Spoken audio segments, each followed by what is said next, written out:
Lord, Lord to God, thank you, Sister Arcel, somehow for your wonderful song. And now our service this morning is not complete without the words of God. To be led to our beloved Pastor Harvey, shall we all rise and to prepare our spirit to hear the words of God. And follow on Sister Kim to lead us. So, praise the Lord.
mabuti. Ikaw ay Diyos na tapat sa amin sa araw-araw. And as we have sang this song, O Lord, as we come to your altar, we feel the comfort and love from you, O God. As you embrace us, as you open your arms to us, O Lord. Because in this life, sa buhay na ito, ay wala kaming ibang maasahan, kundi ikaw, O Diyos. Salamat po, sapagkat mayroong mga ganitong gawain ng pagsamba, kung saan inilaan mo ang isang araw upang kami ay makasumpong ng kapahingahan sa iyo, Panginoon. And as you have rested, O Lord, on the seventh day, we thank you, O Lord, for this grace that you have given to us to worship you, to dine in your presence, O Lord, to receive your blessings through your words. Oh, hallelujah. Satisfy us, O Lord, with our needs. Oh, hallelujah. Ilaan mo ang mga bagay na aming pangangailangan, ang mga spiritual na bagay na pupuno sa aming paglilingkod sa iyo. Salamat po. Pagpalain mo ang bawat isa. We also remember our brothers and sisters who are here, who are not here right now because of sicknesses. Oh, hallelujah. Maaring sila rin ay dumaraan sa mga pagsubok. Inaalala namin ang kanilang kalagayan at ang iyong tulong at awa naway sumagana sa kanila. Samantalang kami na narito sa pagsamba, akayin kami ng iyong banal na espiritu sa isang tunay at espiritual na pagsamba sa iyo. Salamat po sa pangalan ni Jesus. Praise the Lord. Purihin ang Panginoon. Today is our beach cleanup day. This is also part of our celebration of the month of February, which is Family Month. Purihin ang Panginoon. We celebrate families. God is the one who designed families. Ang Diyos ang nagdisenyo ng pamilya. Kaya naman, ang pagliligtas ng Diyos ay pamilya rin. Purihin ang Panginoon. Kaya bilang pagdiriwang ng buwan ng mga pamilya, whether it be biological or our spiritual families, we will celebrate together with the whole church sa ating buong Family Month. Purihin ang Panginoon. At mamaya, mayroon tayong lunch fellowship dyan sa may UFO Pavilion, yung Green Pavilion na nasa Garakan. Yan ang ating site mamayang lunch. At dyan din tayo magsisimula ng ating beach cleanup. Ito ay open, maging doon sa inyong mga kaibigan at mga mahal sa buhay na gustong sumali para tumulong sa community. Yan. Ang pagmamahal natin ay sa church at ang ating komunidad din. Purihin ang Panginoon. Sino sa inyo ang mga may Bible na? Praise God! O dapat dala nyo dahil may Bible na kayo. Praise God! Dala nyo ba ang inyong mga Bible? Kaya baka nakalimutan, naiwan na naman sa bookshelves. O kaya ugaliin na laging may Biblia. Napakagandang dalhin, no? At ito'y pagtuturo sa atin upang tayo ay laging magbasa ng Bible. Purihin ang Panginoon. Kung mayroong mabuting basahin, ay ang mabuting balita ng salita ng Diyos. Purihin ang Panginoon. At ngayong umaga, tayo ay magbubulay ng salita ng Diyos. At ito ay matatagpuan sa Matthew chapter 6. Ang ating scripture reading kanina, Matthew 6:25 to 34. Pero doon tayo sa Matthew 6:33. Ating pong basahin. Matthew 6:33. But seek first the kingdom of God and His righteousness, and all these things shall be added to you. Purihin ang Panginoon. Ang pangako sa mga humahanap sa Panginoon. The promise to those who seek the Lord. The promise to those who seek the Lord. Ano ang ibig sabihin ng to seek? Yan, hanapin. Sapagkat yan ang sabi ng verse sa Matthew 6:33, seek first the kingdom of God and His righteousness, and all these things shall be added to you. To seek is to search or seek to find. Ikaw ay humahanap sapagkat mayroon kang gustong masumpungan. Purihin ang Panginoon. Ito ay utos ng Diyos na ating siyang hanapin. Utos pala ng Diyos na ating siyang hanapin. Sabi sa 1 Chronicles 16:11. 1 Chronicles 16:11. Seek the Lord and His strength, and seek His face evermore. To God be the glory. In other versions, it says, to look to the Lord and His strength. Sa NIV, NIV 2. To look for the Lord and His strength, and seek His face always. Seek His face always. Yang palang paghahanap, hindi lang yan minsanan na dapat gawin. Yung paghahanap sa Panginoon. Kundi ang sabi ng banal na kasulatan ay palagi na hanapin ang Diyos. Ito ba'y utos ng Diyos? Opo, gaya ng ating binasa. At ang sabi dyan, look to the Lord and His strength and seek His face always. Sa Isaiah 55, verse 6 to 7, ito rin ang sinabi ni Propeta Isaias, to seek the Lord while He may be found. Call on Him while He is near. Because in verse 7, let the wicked forsake their ways and the unrighteous their thoughts.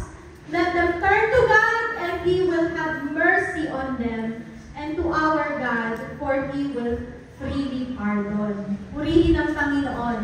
Ang humahanap pala sa Diyos ay naghahanap ng kahabagan mula sa Diyos. Ang sabi dyan, let the wicked forsake their ways and the unrighteous their thoughts. Let them turn to God and He will have mercy on them. Kaya ang paghahanap sa Diyos ay iniutos sa atin upang tayo'y makasumpong ng kahabagan mula sa Diyos. To God be the glory! Amen ba mga kapatid? Ang inyong pananahimik, I will take it as you're being serious in listening to the words of God. Tama ba? Seryoso kayo habang nakikinig? O ang inyong pananahimik ay inaantok na kayo? Hindi naman. Okay. Bagaman ang panahon ay nakakaakit dahil pinapatulog tayo ng malamig na hangin. Pero wag naman sana. Yan. Sa 1 Chronicles 28 verse 9, maganda ang payo ni Haring David sa kanyang anak. Sapagkat maaaring ipangako ni Haring David kay Solomon ang kanyang kayamanan. He might, he can advise Solomon to inherit his kingdom and his riches. But King David advised Solomon this. Sabi niya sa 1 Chronicles chapter 28, verse 9, and you, my son Solomon, acknowledge the God of your father and serve Him with wholehearted devotion and with a willing mind. For the Lord searches every heart and understands every desire and every thought. If you seek Him, He will be found by you. But if you forsake Him, He will reject you forever. Si Haring Solomon, mayroon siyang kapangyarihan, mayroon siyang kayamanan, ngunit ang kanyang ipinayo sa kanyang anak ay ang hanapin ang Panginoon. Sapagkat ang sabi, kapag iyong hinanap ang Diyos, siya'y iyong masusumpungan. Ngunit ang iyong pagtakwil sa Panginoon, if you forsake Him, or kung pabayaan mo siya, ay pababayaan ka niya kailanman. Kaya magandang payo na mula sa isang hari at isang ama, na payuhan ang kanyang anak na maging susunod na hari sa kanyang kaharian bilang hari ng Israel, na higit sa lahat, pagaman ikaw ay may kapangyarihan at may kayamanan at pwede mong magawa ang lahat ng gusto mong bagay, ngunit ang payo ni Haring David sa kanyang anak na si Solomon, hanapin ang Diyos sapagkat siya'y masusumpungan. Bakit? Sapagkat karanasan ni Haring David ang pakikisama ng Diyos sa kanya. In David's every battle, whether it be spiritual or physical battle, the Lord has been with him. Hindi siya pinabayaan ng Panginoon. To God be all the glory. Kaya ano ang sabi ni Haring David pagdating sa paghahanap sa Panginoon? Kaya niya naisulat itong libro ng awit Napakaraming mga chapter at napakaraming mga talata na nagsasaysay ng kanyang pananabik sa presensya ng Diyos. Anong sabi sa Psalm 63 verses 1 to 4? Let us read. Psalm 63 verses 1 to 4. You, God, are my God. Earnestly I seek you. I thirst for you. My whole being longs for you in a dry and parched land where there is no water. I have seen you in the sanctuary and beheld your power and your glory. Because your love is better than life, my lips will glorify you. I will praise you as long as I live, and in your name I will lift up my hands. Purihin ang Panginoon. Ano daw yung paghahanap sa Panginoon? Parang ikaw ay naghahanap ng tubig. Isang napakahalagang bagay sa atin yung tubig. Anong sabi ng science? 75 ba? 80% of our body is water? Ha? 19? Oh, iba ka 90 pa. Oh. Kaya yung germs daw 99.9. Yan ang tubig, napakahalaga. Physically, kailangan natin ng tubig. Pero kay Haring David, ano daw ang paghahanap sa Diyos? Ay gaya ng tubig na gustong-gusto mong inumin. Anong masarap na inumin? Yung malamig na tubig, pag pagod na pagod ka, tapos mainit ang araw, di ba?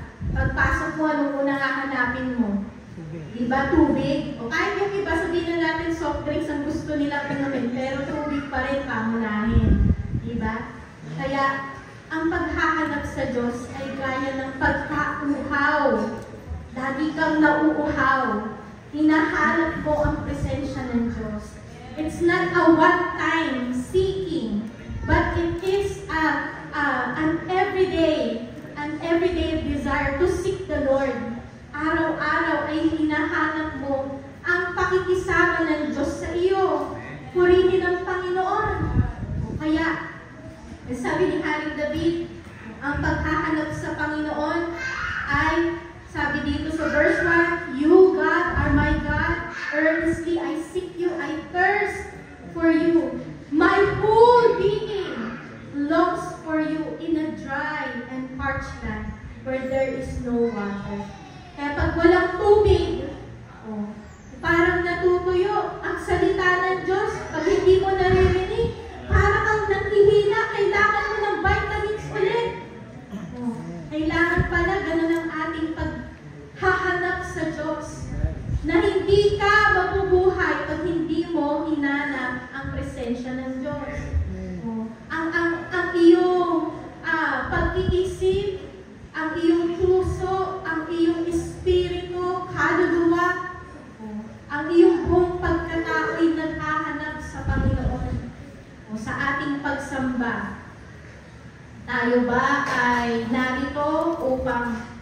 hanapin ang Panginoon. Purihin ang Panginoon sapagkat yan ang isa rin na dahilan bakit tayo ay sumasamba sa Diyos. Yan ay ang paghahanap sa Diyos.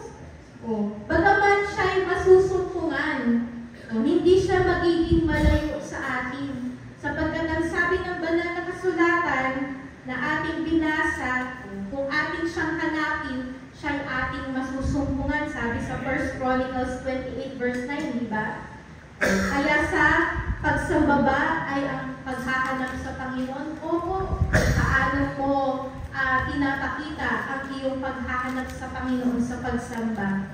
Sabi sa Romans 12 verse 1, yang humahanap sa Diyos, sumasamba sa Diyos, humahanap ng kanyang kahabagan.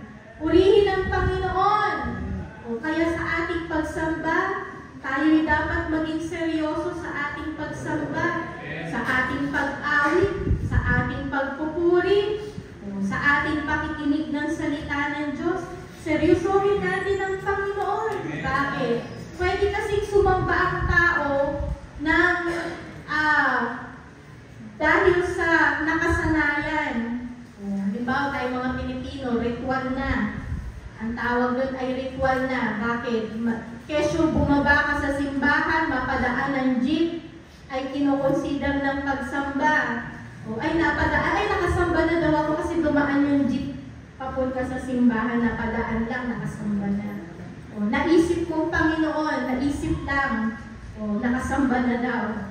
Kaya, ang paglilingkod sa Diyos ay dapat na seryosohin.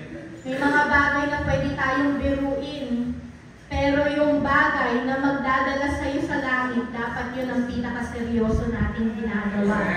Purihin ang Panginoon. Kaya sabi dito, therefore I urge you, namamanhikan si Apostol Pablo, pinapakiusap niya mga kapatid, in view of God's mercy, naghahanap ka ba ng kahabagan ng Diyos? Therefore, when you worship, sabi dito, offer your bodies as a living sacrifice, holy, pleasing to God. This is true worship. Purihin ang Panginoon.